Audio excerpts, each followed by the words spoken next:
Well, good morning, Wareham. It is Friday, August 9th, and we have a great show here for you. The news headlines, the weather report, and today in history. This morning, all your weekly news and events. Our weekly news correspondent, Nadia Karitnakova, joins us.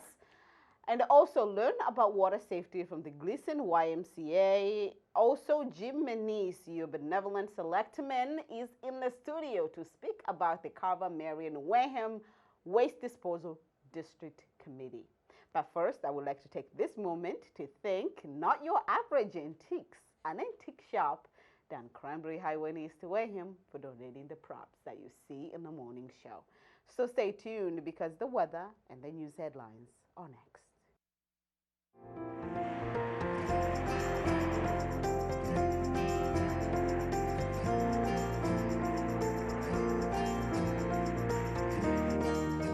Sunshine, sunshine, and more sunshine. Today, high at 85, partly cloudy tonight with low at 61. On Saturday, generally sunny despite a few afternoon clouds, high at 81. Also clear skies Saturday night with low at 56.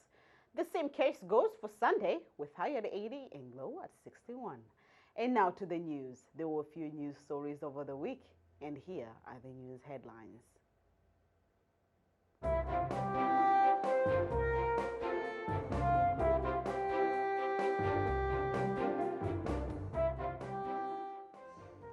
Well, Wareham Week had the following. The Board of Health tries to define flavored tobacco businesses, examine what a smoke shop is and what it isn't. The discussion stemmed from concerns that New England smoke shop is too much like a convenience store because of the array of food and drinks it sells, even though the board itself issued the store the license to sell food.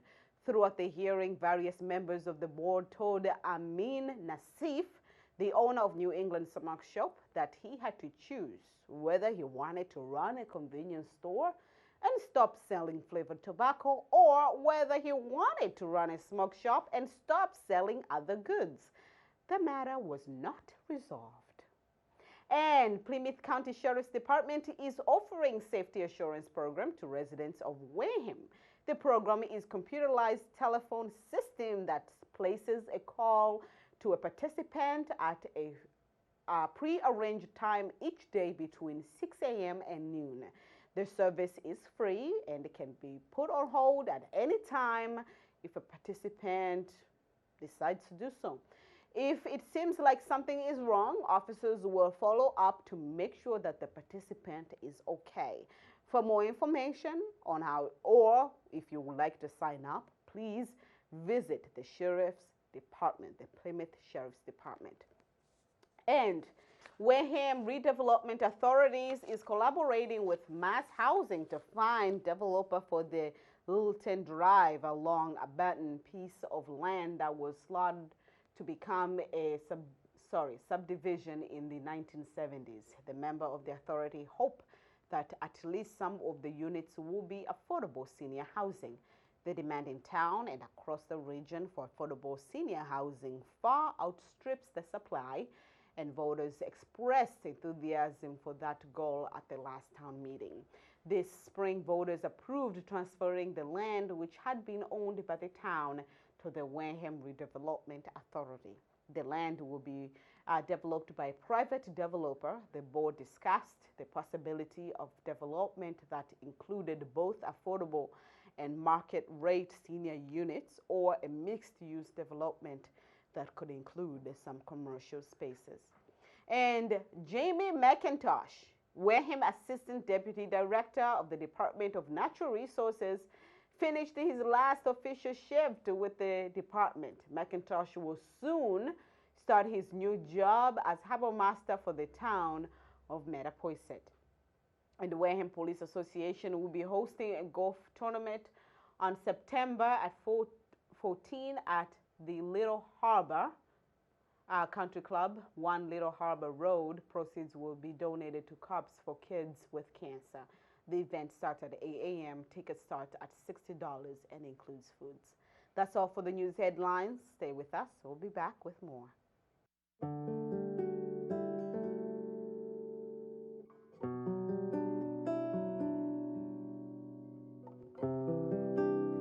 And when we talk about toys special for children with autism, what do we mean by it? How are they different? So they're sensory-based toys. So they can, like the jewelry, they can chew on it. Okay.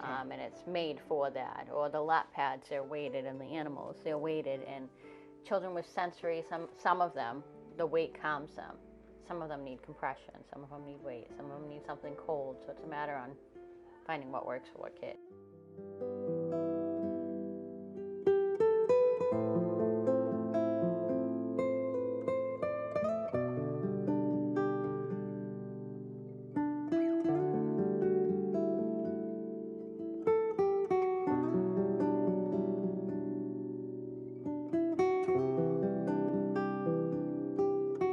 Now, you're not only a businesswoman, but you also, I said, a mother with two children with autism. I mean, tell me how effective these toys are. How diverse are they? They really are great. Okay. I don't think getting through meltdowns and things like that would be possible without these toys. It would definitely be more overwhelming for parents without them. Like my son, when he has a meltdown, we have some Muddy Cove healers over there, and I put mine in the freezer.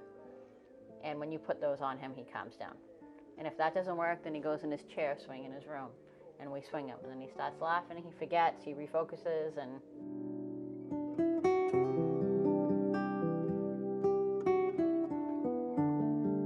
So tell me about piercing it together. Where does that name come from? well, puzzle piece. Okay. Everybody creates a puzzle piece thinks a puzzle piece with autism, and it pretty much is that. You're piecing your life together in different little pieces. You're always here, there, and everywhere as a parent, so piecing it together.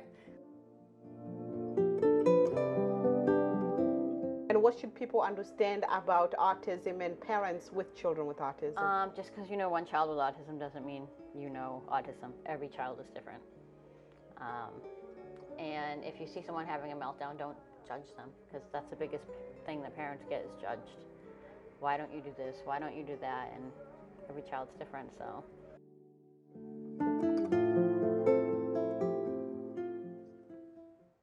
Okay, so my favorite Russian is in the studio, aka our weekly news correspondent. Or is it our weekly news correspondent, aka your favorite Russian? Either way, you get the point. Nadia Ritmakova is in the studio this morning to digest the week's news and the events. Welcome. Hi, Queen. Hi. So what you got for me? I'm trying to find your email here. All right. Just about time, you know. So tell me, catch me up. So, as you said earlier, the Wareham Housing Authority, Redevelopment Authority, Yes. are collaborating with Mass Housing to find developers for the Littleton Drive, which is off Swift Beach Road. Okay. This is a 13-acre land, and it became town-owned in 1979. And as of this year, it went into the hands of Redevelopment Authority. Okay, so the town voted, I believe, was it last town meeting, yes, right? last town meeting, correct. To vote to take the land, so for the redevelopment authority to have authority over the land. And they're planning to have senior housing there, right? Correct. The debate is what type of senior housing it's going to be, whether subsidized or full market price. Yeah, that's the debate that is still happening.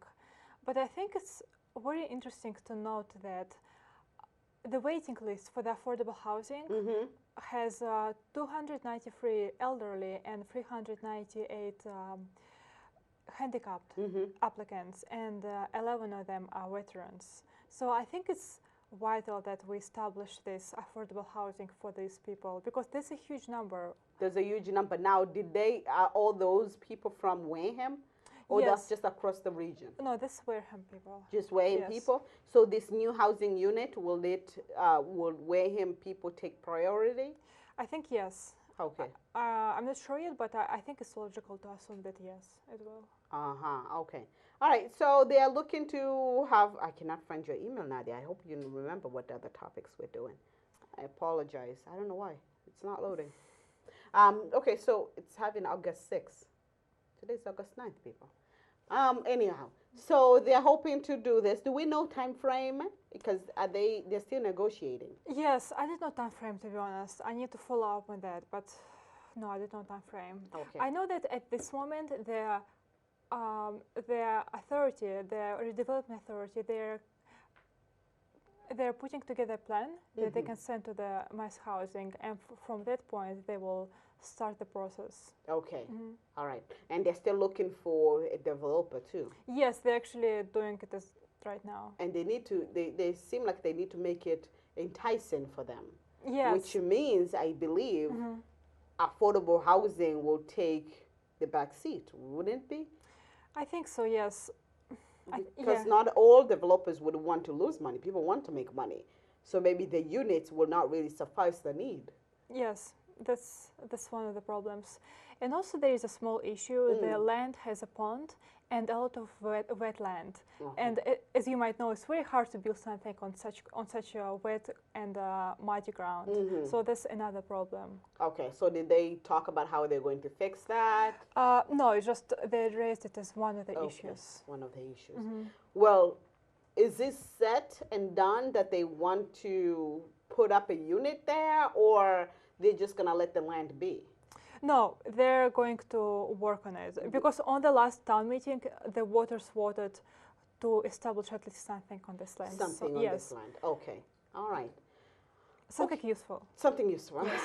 And affordable housing is always useful. Well, I remember now from your memory, you wanted to also to discuss about the EEE bacteria. Yes. Okay. The sprains are taking place today. So on August 5th, the Massachusetts Department of Health, they collected a mosquito that was tested positive for the Eastern equine encephalitis. Okay. In other words, AAA infection. Yeah. And they're going to, the Plymouth County Mosquito Control will start spraying this tonight. Okay, today. You know, I called the Plymouth County Mosquito, what is it? Control? Control, yes. I called them. I've been calling them since Monday. They found, Really? yeah, the number on the website, first of all, it completely is dead. Really? Yeah. I'm not surprised. It's not ringing. Then I visited the Facebook page. There was a number there. I called only to turn out to be a previous employee who no longer works there, and that's his personal cell phone. Yeah. I called our Board of Health to get the information. This was after, this was before I called the Massachusetts Department of Health first. Correct. To get information of who's coming, because I said, I'm calling them, they're not picking up, tell me about the schedule, what time, what a big area. They said, we don't handle that. They say, your town handles that. So I called our Board of Health, somebody picks up, and I said, okay, the Plymouth County Mosquito Control is coming to spray. I have a few questions. They said, no, you need to speak to them. And I said, I've been calling, nobody's picking up. Yeah. Oh, because they close at 3:30. I said, I know that. I called before 3:30. I need to know the area where they're spreading. Okay, is this one-time thing, or they're going to return back again? Okay. What time they're spraying? But nobody. They said, no, we don't have that information. They will have that information, which is odd. This is a vicious cycle, and I understand your frustration 100%. Well, I would think, because we are hearing them. Yes, they're coming to spray. Yes. But we are to know what time they're coming and what the area is. Exactly. That information is available to us. They don't just come and spray and we have no clue. And we must have some clue, because people must remove fish from the ponds Yes. if they have any. Otherwise, they will die. That's the thing. So that's a pretty important thing, I would say. So they're spraying today, and they do not know if they're actually spraying as you and I are speaking. I'm not sure. Yes. I was thinking of visiting them at their office today. That's the way to go, honestly. That's like ambushing them. And also, we have speaking of events, we have the Cape Verdean Festival happening this Saturday. Tomorrow, correct. From Tomorrow, 12 to 6 in onset. Okay. Yes. This is your first Cape Verdean Festival? Yes, exactly. What are you looking for? I'm looking for a lot of fun, of course, a lot of food. But you're not going to be eating or dancing. Yeah. Oh, shopping. No, maybe I will eat something by the end. Okay. Yes. Sorry, I'm just overwhelmed. I'm trying to think how many people are going to be there. Thousands and thousands think? of people. Of Oh, course. gosh. Because tomorrow is a lovely day. It is a Yes, beautiful day. thousands and thousands of people. The best time to stop by, take pictures, talk to people is very, very early on. You think? It's always very busy, very loud Okay. place. Thank you for the Yes, advice. a lot of people. And the food, it smells great. All types of stuff, from barbecue to traditional Cape Verdean foods. Yeah. So if you don't, I don't even know what the traditional Cape Verdean food is, so I'm very curious. manchupa, you will see that a lot, the word manchupa. I don't know what manchupa is. I think that's a soup. Manchupa soup. Corn stew. It's Oh, corn stew. I see. Okay. So they have manchupa, they have, I don't know, tortillas and stuff like that. Good food. Good food. So that is tomorrow. I hope I Yes. get to go too. Hopefully, yeah. We'll see Celebrate. each other. All right. Anything else happening this weekend? No, I just want to say that the Onset Blues Festival collected $10,000, which is pretty Their good. goal was Well, actually, 10,000, wasn't it? no, their goal, they didn't have initial goal, but to hold Onset Blues Festival, it costs from $20,000 to $25,000. So we're not quite there, but it's still a good yeah, start. the goal was 20. Yes, yes, Yes. yes. Okay, so they raised $10,000. Yes, exactly. It's very interesting. Kat Jones said that one elderly couple donated $5,000, and another $5,000 they got from donations. And that's amazing. So what does that mean then? Are we going to have Are we going to have the concert next summer? Next summer is going to be the same. It's going to be A free. fundraiser. Fundraiser, yes. It's going to be a fundraiser. And Kat Jones will try to find bands that will play for free or for the reduced price. Well, she was thinking of making it free again. Yes, it's going to be the same as this year. No, meaning that to no longer charge. Oh, I guess. Because it used to be free. Yes, initially. Yeah, When it initially. first started. And then they said it grew bigger until the expenses got bigger. So it's not like they don't want to make it free, but I think the cost Cost, yes. makes it. Which to me is odd, because if you're passing around, you can still hear the music. Yes, but still, you cannot sit on the bench and enjoy food. It's different. Okay. All right. So $10,000. Good Yes. for them. It is good. In one day, it's In crazy. one day, yeah. I should hold a fundraiser like that. Raising $10,000 in one day. Support Queen Banda Festival. I know. Featuring, I don't know, but we'll find out. Well, thank you so much. Is there you, something Quinn. else happening this weekend? Not that I know of. I think Sunday is going to be pretty quiet. Sunday. But Saturday we will have a flea market. Okay. Flea market. Where? I'm not- Cranberry Highway? okay, yes, but I'm Okay. not quite sure when. I need All to look right. at my website. Well, thank you so much for Thank being you, here Quinn. this morning. you, Quinn. To catch us up, and hopefully, yes, if I'm not there, then we will cover what you wrote on Monday regarding the Cape Verdean Festival. Great. All right, so that was my weekly news correspondent, Nadia Karitnakova, here to cover the week's news and events. Stay with us. We'll be back with more.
Well, it is hot out there, and the best way to cool off is to just go and take a swim.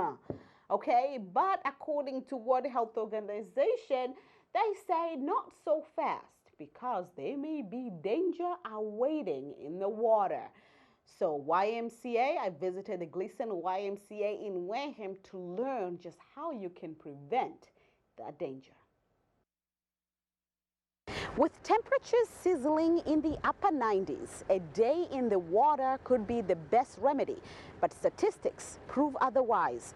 According to World Health Organization, even a second of destruction can turn into a tragic moment in a blink of an eye. Drowning is the third leading cause of unintentional death nationwide. It is also more prevalent among young children of 10 years old and younger. So the perfect place to learn about water safety is right here at the Gleason YMCA. Melissa Dyer, the Senior Program Director, is going to cover the do's and don'ts about water safety so you can focus on having fun this summer. Like you said, begs the question, why? Typically it comes down to a lack of supervision. Although vigilance may reduce the likelihood of falling victim to drowning, it is shrewd not to be judgmental. Now, when we're talking about this topic, some people would think it's such a mundane topic. I mean, if somebody drowns, either it's their fault or your fault as a parent. It's not that easy, isn't it? No, it's not, because typically the people who end up drowning never envision going into the water in the first place. It's an accident of some kind. Most drownings aren't people who are actually swimming. It's a result of someone falling off of a jetty, somebody leaning over too far, falling in, someone getting nudged into the water unexpectedly. And in those cases, they can also be wearing clothing, which is not going to help their swimming abilities. It also can be a matter of them being pulled out by a tide or a current, and they were at one point in very shallow water, a wave perhaps knocked them down, and then it swept them out to water that they were over their heads. So they didn't expect to not be able to touch the ground. So there are always unexpected situations. And unlike the popular misconception of the actual event, drowning is a silent experience. If someone can actually splash for help, call for help, wave, indicate they're in distress, then that means that they're a distressed swimmer. They're not an actual drowning victim at that point. They're probably in trouble, they're fatigued, or they're not able to make it to safety on their own, but they're not in the first stage of drowning. A true drowning victim can slip below the surface in as little as 10 to 20 seconds, and they often do it without making any noise because they're saving their breath. Another factor to consider. Contrary to popular belief, most drowning cases occur in shallow water, where younger children and non-swimmers are the common victims.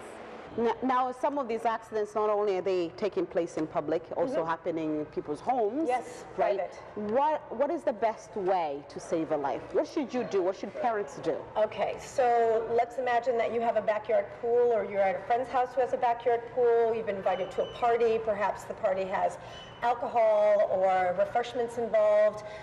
At any time that that pool is open and people are swimming in it, someone should always have eyes on the pool. So that might be something that if you're hosting the party, either you hire someone to come and actually supervise your pool, guard your pool, or maybe you have a rotation of adults who become responsible throughout the evening for actually being aware of what's happening in the pool. And in case of an incident, jumping in the water isn't always prudent. Doesn't matter what a great swimmer you are, if you have a panicked victim, and you get into the water with them, if they grab you, they place you at risk, and you've gone from possibly one drowning victim to now 2 drowning victims. So safe ways of rescuing people from the side would be to lay yourself down on the deck, reach out with an arm, reach out with a towel, reach out with a noodle, reach out with something longer, ask that person to grab on, pull them to the side. If they're too far away and you have something that floats, that's near to hand, a beach ball, again, a noodle, a kickboard, a buoy of any kind, throw it to the person who's a victim, ask them to hold on and to stay afloat until you can provide further care to them. But in no instances should you ever get into the water if you can at all avoid it. So what is the best way to assure water safety around you? Supervision is the answer. When you are supervising anybody in any kind of a situation, especially if you're a parent of children, regardless of their age, your attention has to be on that person. And it can't be on them just briefly and then turn away. It can't be something where you're reading a book or looking at your cell phone screen or anything like that. You can't be distracted as the supervisor. Now, alcohol and other intoxicants, I mean, there are so many different ways that we can be impaired these days. All of that leads to slower reflexes, also impairs judgment and logic. And for me, a matter of safety, you should have the best reflexes. You should be able to react to a situation both cognitively and physically as quickly as possible. And alcohol is going to impair that. Whether it's you responding to somebody in trouble and you being the supervisor and trying to help them, or whether it's you trying to save yourself, you're impaired, it's going to slow down everything. In addition to that, there should always be some form of communication near the pool. Not in the house, not many feet away. It should be right there on the pool deck. And with everyone's phones these days, you have an emergency cell phone with you at all times. That allows you to call emergency services at the drop of a hat.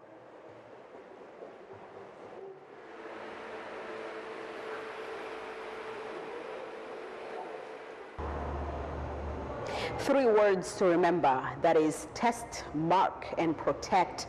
These three tips could prevent a drowning. To learn more about water safety, you can visit your local YMCA to learn how you can protect yourself and your loved ones from water incidents. Reporting from the Gleason YMCA in Wareham, I am Queen Banda of WCTV. Well, we have great restaurants here in Wareham, and one of our co-workers, Michaela, decided to visit those great places to, give you more information. So this particular show, it's called Wareham Eats, and at this particular episode, they visited the Good Life Nutrition. So take a look.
Hello everyone, and welcome to our new show, Wareham Eats, where we review the really awesome and amazing restaurants that we have here in Wareham, Massachusetts. Our first restaurant that we have come to today is Good Life Nutrition, which is a nutrition club that sells shakes that are nutritional for people to consume, but there's also a really strong community here as well.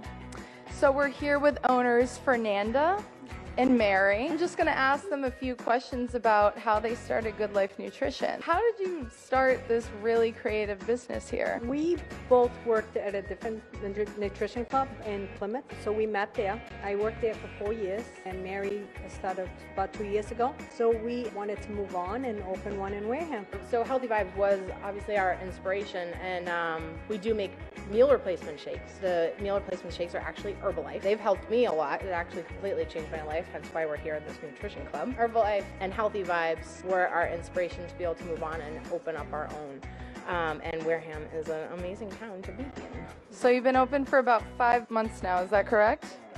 Okay, awesome. What was your inspiration in creating this type of environment in this community and this space that you have here? We wanted a place that was going to feel homey and comfortable for every walks of life to be able to walk through our door and just sit down and enjoy themselves. Not necessarily did they have to come in and have a shake, just come in and hang out with us. Everybody that works behind the bar here are super nice girls, and we love to have a good time. It's just a great place for people to come in, hang out, have a shake, and feel good about yourself. Well, we took a chance in Wareham. I'm from Plymouth, Mary's from Plimpton. So we didn't know where we were walking into, but it's been great. It's been a really good experience. The Good Life Nutrition is focused on nutrition in your shakes, but these are meal replacement shakes. Can you talk a little bit about your products that you have and just how you created them and what's inspired you? How I got into the shakes was 2 years ago. I found Healthy Vibes. I was actually looking to make new friends, and I went on Meetup. When I went on Meetup, the first thing I saw was a weight loss challenge that they were having there. I joined the weight loss challenge. In the 12 weeks, I lost 45 pounds. Came in first place, fell in love with the products, and then I decided to become a coach. So that's our inspiration, was we wanted to be able to go and bring it to other communities, bring it to other people, share our love for the products, and help people get to the same results that they want to be at. I actually was introduced to a nutrition club by my oldest daughter. She invited me to a fit camp. Heard about a Herbalife, but I didn't know anything about a nutrition club. But we had a free fit camp that night. I loved the environment. I loved the community that they had, and I kept going and became a coach maybe 6 months into it. I made really good friends, and that's what inspired me to continue. I recently just quit my job that I had for 22 years, and I'm doing this full time. This is a really amazing story. Thank you for sharing this. Do you want to talk a little bit about how do you create these meal replacement shakes? I'm really interested to know. And what's in it? And what's the process? We have experience. I worked 4 years in a nutrition club, but a lot of the shakes we just talk about it, and we and our heads make the recipe together, and people love it. Sometimes they go on a board, but a lot of the times we just have specials. We have Wednesday, we have a special. Sundays we'll have a special. So we'll keep changing around between all of us, the coaches. Some of the coaches will come up with an idea, and we'll just try it out. We'll make them. If we go out into town or whatnot, and we see something out on a menu, and we're like, oh my God, that looks good. Why don't we try and make that into a shake? Obviously not like lobster or scallops or anything, but sweet things. What you get every time you come in, a shot of aloe.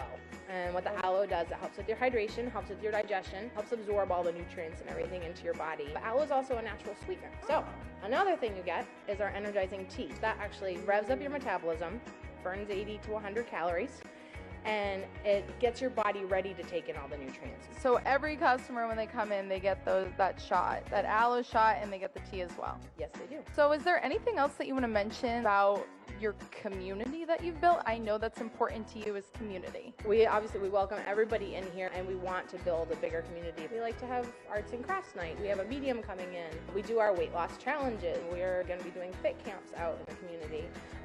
So basically we just invite everybody to come in and just enjoy, and we want to build more relationships in town, which we've already somewhat built that community in here, so it's been pretty awesome. It's been awesome. Very surprising that we didn't think we were going to get that big that quick. We're very grateful. I want to learn how you make these shakes.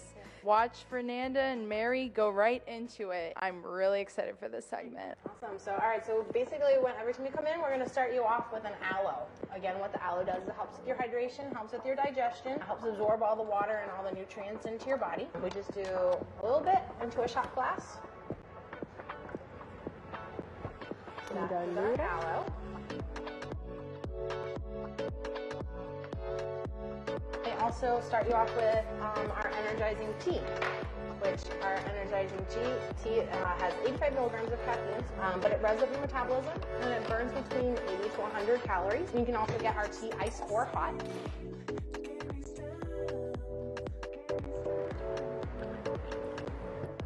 It comes in many flavors, so it comes in raspberry, peach, lemon, original, or cinnamon.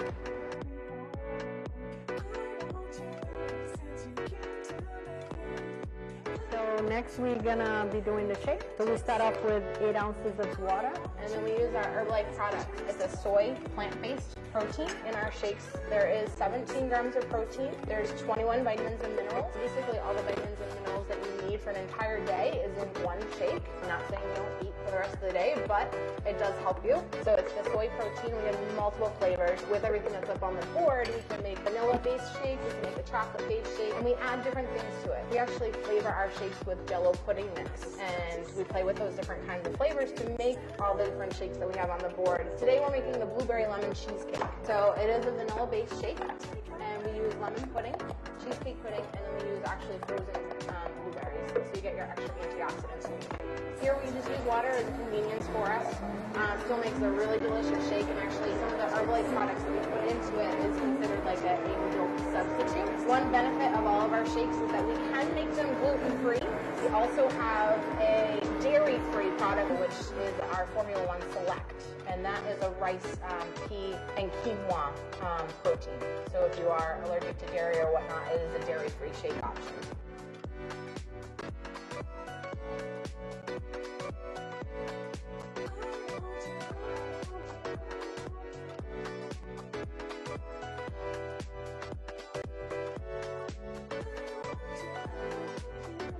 This is your share, and this is a meal replacement.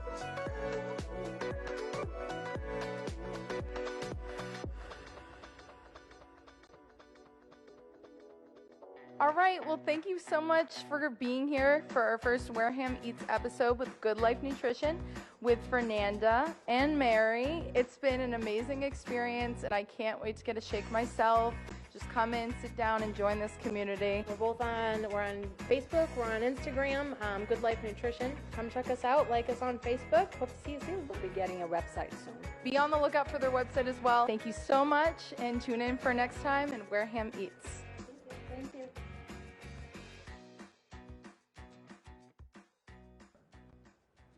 Well, hello and thank you for being here with us. We are broadcasting live from our WCTV studio in Wareham. This is Good Morning Wareham, your source for local news, weather, traffic, and more information. And now for a moment in history, let's take a look at where we were today in history.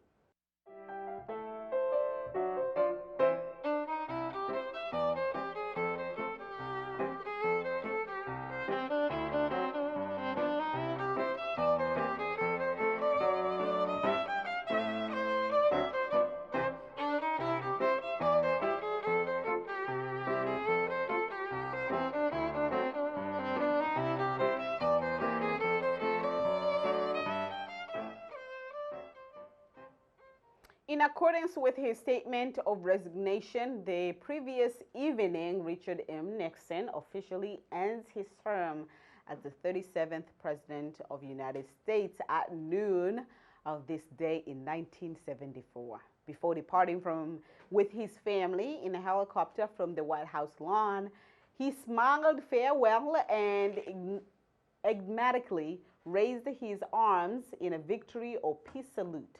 The helicopter door was then closed, and Nixon and his family began their journey to California. Richard Nixon was the first U.S. president to resign from office.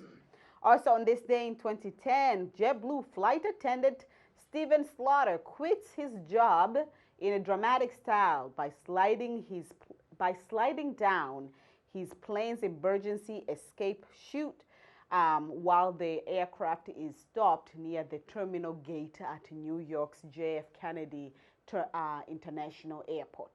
Slaughter, who claimed his actions were prompted by the behavior of a rude passenger, quickly became a media sensation and a national folk hero. In October 2010, Slaughter, facing charges of reckless engagement, criminal mischief, and criminal trespassing, agreed to plead guilty to 2 accounts of attempted criminal mischief and was spared jail time.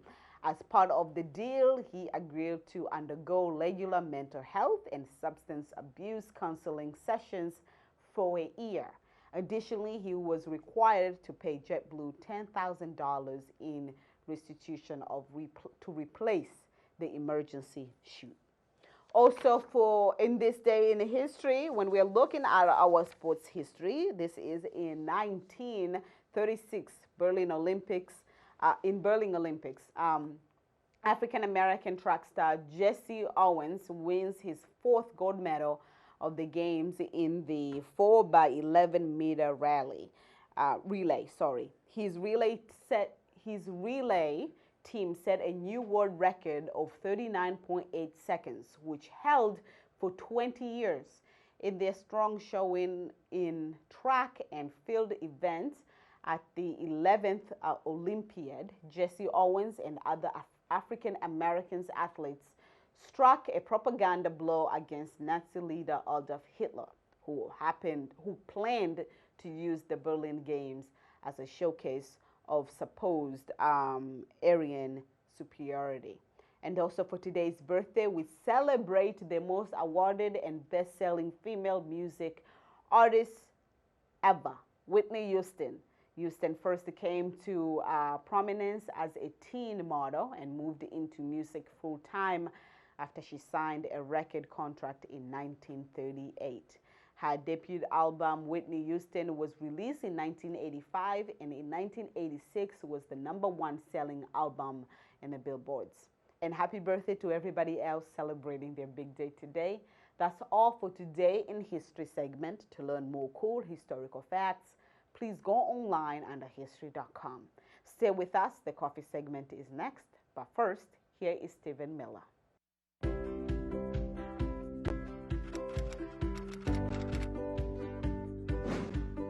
Welcome to our 4th installment of Checkout of the Week from the Wareham Free Library.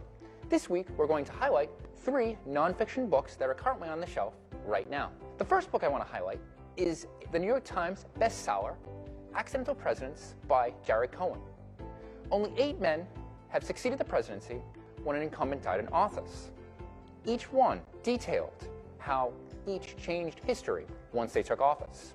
They include John Tyler, Millard Fillmore, Andrew Johnson, Chester Alan Arthur, Teddy Roosevelt, Calvin Coolidge, Harry S. Truman, and Lyndon Johnson. If you ever wanted to know more about the office of the president, check out this very interesting book. Dropping in just in time for the 50th anniversary of the moon landing is the book American Moonshot by Douglas Brinkley.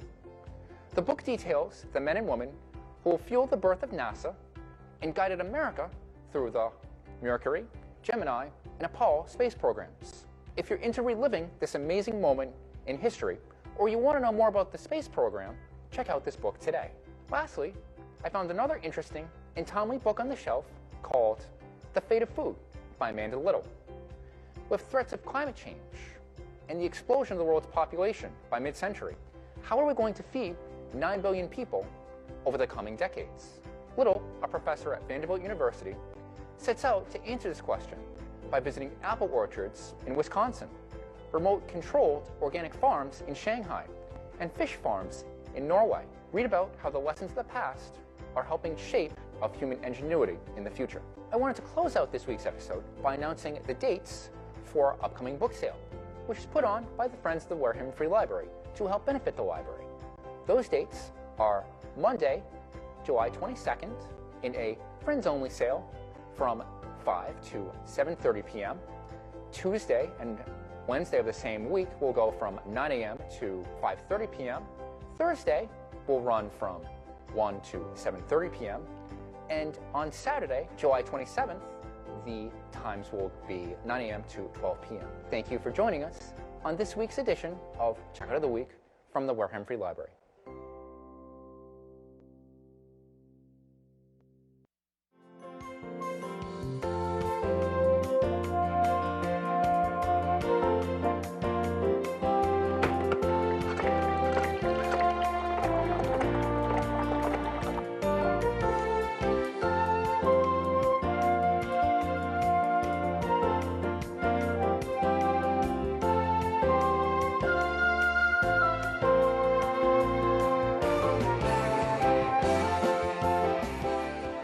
And welcome back. Thank you for joining us this morning. This is the coffee segment. With me is Selectman Jim Menis, and our topic today is regarding what to do with our trash in Wareham. The future of trash disposal in Wareham is suffused in a smoky uncertainty. As our contract with Covanta expires next year, we are wondering what's going to happen to our trash, how much it's going to cost us. Are we going to stay in the agreement with our neighboring districts? That is Marion, Rochester, right? Carver. Marion, Carver, and Wareham are the district. Oh, those are the districts. Rochester has a use of the facility. Okay, has a use of facility. Okay, so thank you for being with us this morning. I would like to start, okay, let's start right with the big issue. That is when the contract ends next year. What are potential solutions? Do we want to still do business with Covanta, or Covanta does not want to do business with us? Well, they're willing to, they're willing to do business, but there are other municipal waste people in the area who might be interested in also having our business.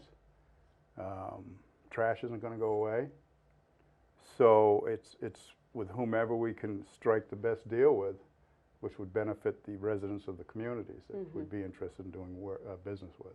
Okay. Now, the current deal with Covanta, could you talk about that current deal? Well, I can, to the best of my my understanding of it. Basically, it's self-funding through the process of we lease the space with I call it Mount Trashmore, but with Mount Trashmore? Yeah, but where the trash gets hauled to. Okay. That was the old Carver, Marion, Wareham dump. You just go up there and you'd throw your stuff and they'd cover it. So we leased that from Wankinko, which used to be part of A.D. Makepeace.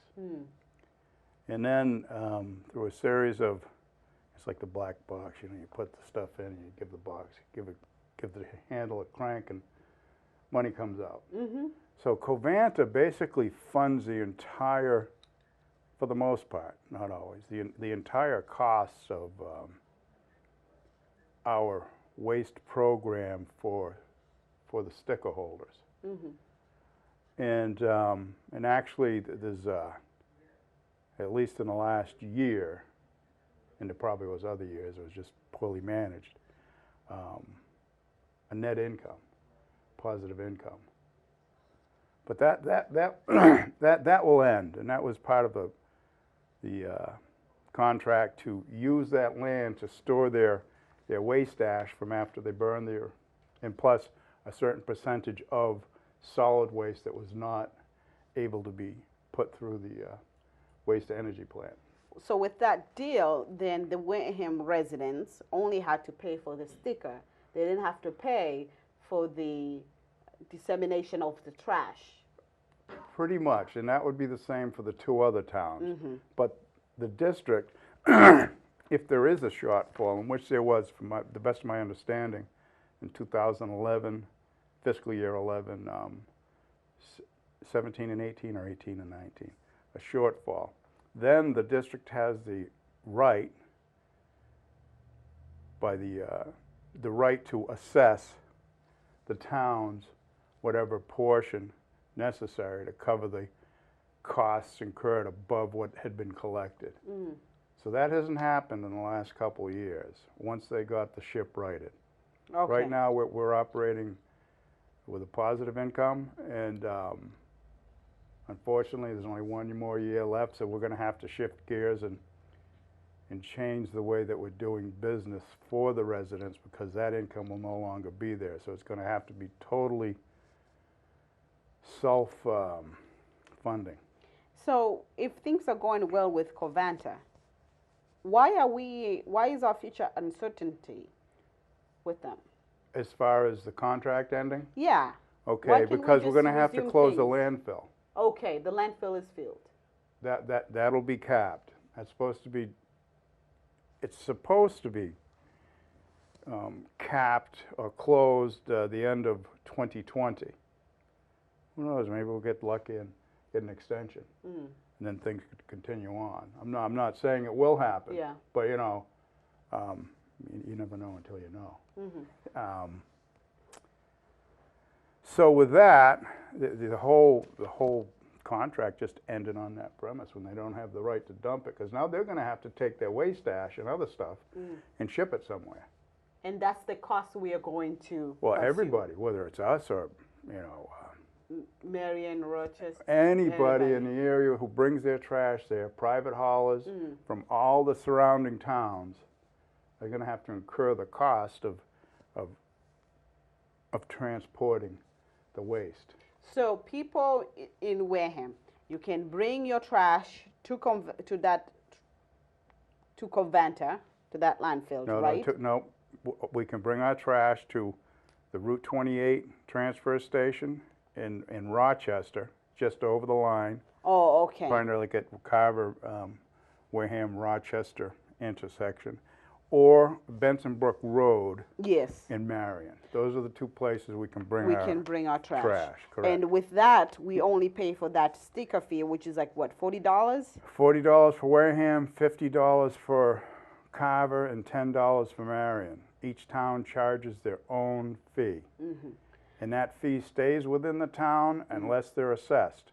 And again, they were only assessed, to the best of my knowledge, and I tried to confirm this yesterday, 3 times in 10 years. Okay, so this cost, after the contract expires with Covanta in 2020, and that landfill being closed, it's going to impact every single resident, even the ones who are using private companies. No, unless they want to get a transfer station sticker, the ones that are contracted with private haulers, they'll just pay the private hauler fee. We see that going up. The private hauler fee? All fees, because the costs of getting rid of the waste is going to go up if you have to haul it a distance. That's just going to be an added cost. And that's going to go up every year, just like everything. It's going to be a creep in the costs. So then, do we need, okay, once the contract ends and we are negotiating another contract with another company, is Wareham thinking to stay with its neighboring districts, or are we thinking of being independent? I'm hoping to stay and to have an alternative to private curbside pickup at a lower cost, at least for the majority of people, residents. And there's different methods to determine. There's different ways in order to offer the service. You can charge a one-shot sticker fee, boom. But that could be like sticker shock, like holy mackerel. I don't have $350 for a sticker. And plus that, it's kind of like, it's the same cost for a family of 5 or 6 as a single senior of 1. And a senior of 1 might produce a little 20-gallon trash bag, a kitchen trash bag per week, where a family of 5 might produce 3 or 4 30-gallon bags. So so you cannot determine 300 per person, but you need to come with who's this person and how much trash they produce. And that would be a pay-as-you-throw program, where you could reduce the sticker price to cover operational costs, and then whatever you throw would cover the disposal fee. So the more you throw, the more you pay. And what you do is you buy the bags. Some towns you buy bags, some towns you get stickers. So this would be under the district. See, we're a separate public entity from the towns with 3 representatives from each town. We're not, so we represent the towns, but we're not governed by the towns. Okay. They would have to vote if they wanted to dissolve and get out of the district. Right. Now, is there power in numbers? Do we benefit from working with Marion and Carver? I would think so. Just like anything, if you start to bargain on how much refuse you're going to bring in, the cost might go down, or should go down. I mean, maybe not.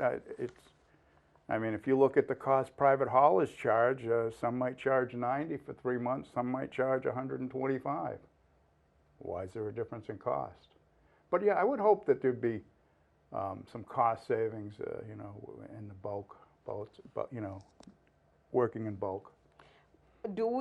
What happens when not enough people, and I do not know if there is a specific number you're looking for, those who, to buy stickers. Okay. We've been going over some numbers, and Mr. Jeff Osich, the executive director, he's pretty good numbers, man, and he's been taking. We hired the two people who already work down in Marion have been taking down stickers and kind of trying to figure, how much trash we're getting, and we hired a security agency to do the same over to Rochester. Rochester is the Route 20. That's Route 28, Rochester Transfer Station. That's technically operated by Covanta. They only have one person there who does everything. He runs the compactors. He cleans up. And it's just impossible for him to have check stickers. So we hired a security company that did, refused anybody who didn't have a sticker, and then wrote down what towns they were from and the number of vehicles that were coming in, so we could get an idea of how many vehicles are coming in and the usage of it. So taking figures that we've given, what the operating costs would be, and then looking at how many stickers are sold in each town. That's kind of been a tough one to get a good solid number on. The figures that I've received are from between 13,000 and 15,000 stickers, but then other numbers you get could be a number lower. So Marion already has curbside pickup as part of the municipal services. So if we come in with a pay-as-you-throw program or a sticker fee of X amount, that could scare a lot of people off who've been using it just as a convenience. And so we might lose that number. We might maybe not though. I mean, maybe they'll look and say, hey, maybe it's a better deal. So we could lose 3,000 off the top. And anybody over X amount, they might just say, you know what, I'm not going to pay that much. I'll just have curbside pickup. So we might go from that number down to 8,000 stickers. Again, I'm looking at a pay-as-you-throw program. Others are looking at a one fee-fits-all program. So I think it's economically feasible to run a pay-as-you-throw program, less so as for a one sticker fee. And can we do it? I believe we can. And I think, it's going to go up as a pay-as-you-throw program. One person would be this much, two people would be this much. 3 people might be the breaking point where you say, you know what, I'm going to do curbside pickup. So I've done some estimates based upon about 80-something hundred stickers. And the numbers work. Well, you are the number guy, and just talking about this right now, and we have only 1 minute, geez, there's so much information, and I hope to continue this conversation with you. Yeah, as we move on. Yeah, as we move on. But I would like to thank you so much for being here to at least answer my questions, to provide some answers, to shed some light on this matter. Well, thank you for the opportunity, and I hope I clarified things more than confused them. Let's talk trash. That will be a debate of another day.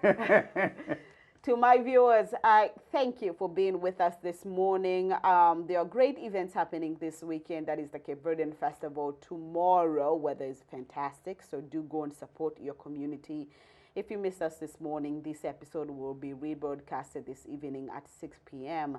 And today is a little somber episode because we are losing one of our best help on the show.